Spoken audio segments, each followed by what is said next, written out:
Hello বন্ধুরা, আজ শিল্পকলা নিয়ে কথা বলবো। ধরেন একটু কল্পনা করেন, এখন থেকে ৩০০ বছর আগে, ২-৩০০ বছর আগে একজন কল্পনা করলো যে এখন যে চিঠি যেভাবে আদান প্রদান করা হয়, এভাবে চিঠি আদান প্রদান করা হবে না, ঘোড়ার মাধ্যমে বা দৌড়ে দৌড়ে গিয়ে চিঠি আদান প্রদান করা হবে না, সংবাদ আদান প্রদান করা হবে না। একটা ইন্টারনেটের মতো একটা জিনিস থাকবে, কম্পিউটারের মতো একটা জিনিস থাকবে, মোবাইলের মতো একটা জিনিস থাকবে, একটা যন্ত্রের মতো জিনিস থাকবে, সেটা আকাশের বা আয়নোস্ফিয়ারের মাধ্যমে এটা প্রেরণ করা হবে। তো তাকে পাগলই বলতো। সেই রকম একটা মানুষের চিন্তাভাবনা তৈরি হয়েছিল, যে এটাকে ধারণ করেছিল, কল্পনা করেছিল সে একজন আর্টিস্ট। তার যে চিন্তাভাবনা, এটাকে আর্টিস্টিক চিন্তাভাবনা বলে। তো আবার যদি আপনি হাজার হাজার বছর আগে কিছু প্রাণী, তার ভেতর থেকে একটা প্রাণী নিজেকে আলাদা করে নিয়েছিল শুধুমাত্র সে চিন্তা করতে পারতো বলে। সেই প্রাণীটার নাম মানুষ। সে চিন্তা করতে যখন পারতো, তখন তার কোনো ভাষা ছিল না, তার কোনো শিক্ষা ছিল না, তার কোনো লিখন পদ্ধতি ছিল না, তার কোনো মুখের ভাষা ছিল না, কিন্তু তখন একটা জিনিস সে পারতো, সে ছবি আঁকতে পারতো। ছবি এঁকে তার কল্পনাকে প্রকাশ করতে পারতো। আবার বর্তমানে যদি আসি, বর্তমানে আমরা প্রতিটা জায়গায় আর্ট দেখি, প্রতিটা দেশে আর্ট দেখি, প্রতিটা সমাজে আর্ট দেখি। যদি এমন হয় আর্ট ছাড়া, এমন একদিন চিন্তা করলেন যেখানে কোনো আর্ট নেই, সরি, যেখানে কোনো গান নেই, নাটক নেই, থিয়েটার নেই, সিনেমা নেই, কোনো শিল্পকলা নেই, বইয়ে কোনো ইলাস্ট্রেশন নেই, কোনো ছবি নেই, স্কাল্পচার নেই, তাহলে জীবনটা কেমন হবে? এই সমাজটা চলবে না। তো অনেক ধর্মে, ইভেন কি আমাদের ধর্মেও আর্ট নিষিদ্ধ, কিন্তু মানুষ কিন্তু আর্ট নিষিদ্ধ, আর্টকে ছাড়া চলতে পারছে না। এমন কোনো দেশ আপনি দেখতে পাবেন না যে আর্ট ছাড়া, সে শিল্পকলা ছাড়া সে চলতে পারছে, সে সাহিত্য শিল্পকলা ছাড়া চলতে পারছে। এটার এক্সাম্পল আপনি পৃথিবীতে কোথাও পাবেন না। মানুষের ভেতরে মানুষের একটু নায়ক হতে ইচ্ছা করে, একটু নায়িকা হতে ইচ্ছা করে, একটু নাচানাচি করতে ইচ্ছা করে। এই জন্যে সে দেখেন টিকটক কত ফেমাস, মানুষের ফেসবুক কত ফেমাস, সোশ্যাল মিডিয়া মাধ্যমে সে তার নিজের অভিব্যক্তি প্রকাশ করতে পারছে।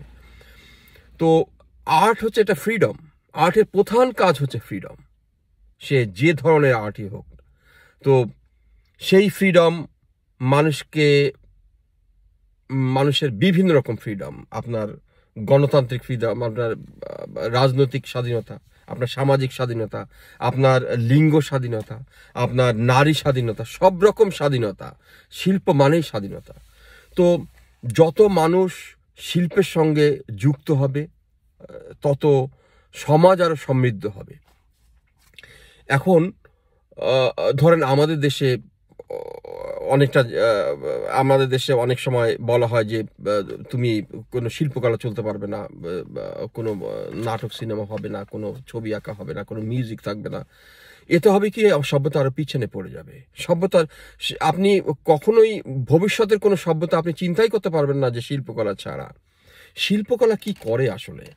শিল্পকলা, এক ধরনের শিল্পকলা আছে, এক ধরনের ছবি আছে, যেটা মিলিয়নস অফ পাউন্ডে বিক্রি হয়।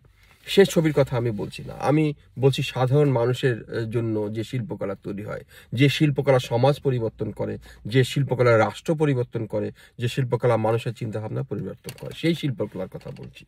সেই শিল্পকলা দেখা যায় কার্টুনের মাধ্যমে, দেখা যায় ড্রয়িংয়ের মাধ্যমে, দেখা যায় নাটকের মাধ্যমে, দেখা যায় বিভিন্ন সিরিয়ালের মাধ্যমে, বিভিন্নভাবে পথনাটকের মধ্যে, বিভিন্ন ইনস্টলেশনের মাধ্যমে, বিভিন্নভাবে এই শিল্পকলা আমাদের সামনে ধরা দেয়। সেই শিল্পকলা কি করে? শিল্পকলা বা যে কোনো একটা শিল্পকর্ম মানুষকে একটা সমস্যার মধ্যে ফেলে দেয়। মানুষকে, শিল্পী হয়তো একভাবে চিন্তা করছে, মানুষকে এমন একটা জায়গায় ফেলে দেয় যে মানুষ অন্য রকমভাবে চিন্তা করতে সে উদ্বুদ্ধ হয়, সে চিন্তা করতে চেষ্টা করে বা চেষ্টা করার সুযোগ পায়। তাহলে হয় কি, যে মানুষের জগতিক চেঞ্জ হয়, উত্তরোত্তর আমাদের চিন্তাভাবনার চেঞ্জ হয়। আর হয় কি,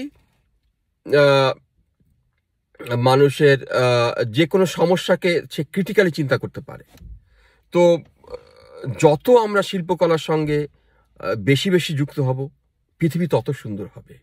যত আমরা আহ, আরও শিল্পকলার সঙ্গে যুক্ত হব। আমরা শিল্পকলার হয় কি, প্রতিটা জিনিসের একটা ধাপ থাকে, প্রতিটা জিনিসের একটা ধাপ থাকে। আমি সহজ করে বলি, ধরেন গানের কথাই বলি, গান তো আমরা সবাই একটু বেশি ফেমাস। ধরেন নর্মাল, ধরেন আমাদের সবার যে ভালো লাগা যে গান, ধরেন দেশের গান, বা ধরেন আবার কিছু কিছু গান আছে না যে উৎসব মাতানো গান, লাউয়ের আগা খাইলাম ডগা খাইলাম মজা পাইলাম, হ্যাঁ, এই সমস্ত গান হয় কি একটা লেভেলের গান।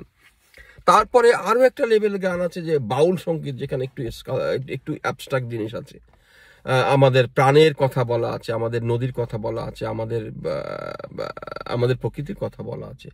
আবার কিছু কিছু গান আছে একটু অ্যাবস্ট্রাক্ট, একটু অ্যাবস্ট্রাক্ট, হ্যাঁ, যেখানে সেই গানগুলো শুনতে গেলে একটু চিন্তা ভাবনা করতে হয়। আবার তারপরে আবার কিছু কিছু গান আছে যে যেখানে মিউজিক প্রধান, যেখানে কথাবার্তা একেবারে সহজ সহজ সহজ কথা বলা, হ্যাঁ, সহজ সহজ কথা, কিন্তু সেই সহজ কথা আমাদের মধ্যে এক ধরনের চিন্তা ভাব তৈরি করে।